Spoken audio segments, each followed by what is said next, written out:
ప్రముఖ ఆధ్యాత్మిక పర్యాటక కేంద్రం రామనారాయణంలో ఈ నెల 6వ తేదీ ఆదివారం నాడు శ్రీరామనవమి వేడుకలు ఘనంగా నిర్వహించనున్నామని ఎన్సీఎస్ ట్రస్ట్ సభ్యులు నారాయణం శ్రీనివాస్ పేర్కొన్నారు. విలేకరుల సమావేశంలో ఆహ్వానితులను ఆవిష్కరించి మాట్లాడుతూ 6వ తేదీ ఉదయం 7 గంటలకు శ్రీ సీతారాముల వారికి స్నపన పూర్ణాహుతి జరుగుతుందని అన్నారు.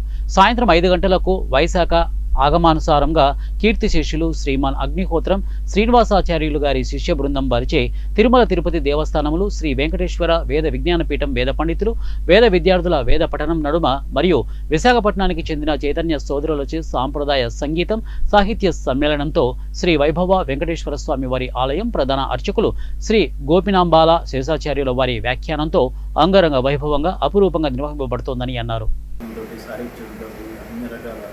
జరుగుతుంది. అక్కడ కళ్యాణం చాలా అద్భుతంగా నిర్వహిస్తున్నాం. గోపినాంబాల శాఖాచార్యులని వైభవ వెంకటేశ్వర స్వామి ఆలయం విశాఖపట్నం ప్రధాన అర్చకులు కూడా వచ్చి వాళ్ళ సంభాషణతో నడిపిస్తుంటారు.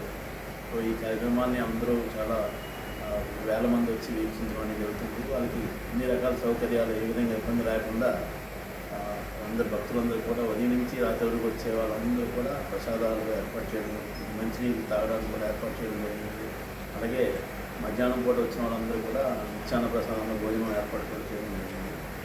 అలాగే అందరికీ కూడా సౌకర్యార్థం 3 చోట్ల నుంచి మన ఎన్సీఎస్ థియేటర్, మన ఎన్సీఎస్ మల్టీప్లెక్స్, టీటీడీ కళ్యాణమండపం నుంచి కూడా 6 బస్సులు ప్రతి అరగంట కూడా ఇక్కడి నుంచి కంటిన్యూగా ట్రిప్స్ వెళ్తుంటాయి. ప్రతి మధ్యాహ్నం 3 గంటల నుంచి ప్రారంభించి రాత్రి 10 వరకు కూడా every half an hour trips ఉంటాయి.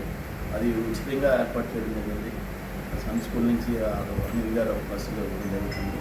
సో ఆ సౌకర్యాన్ని కూడా అందరూ కూడా వాడుకోవాలని చెప్పి మీ ద్వారా తెలియజేయాలని చెప్పి ఆ ప్రేక్షకులకి ఆ భక్తులకి తెలియజేయాలని కోరుకుంటున్నాను. ఈ సందర్భంగా 6వ తేదీ సాయంత్రం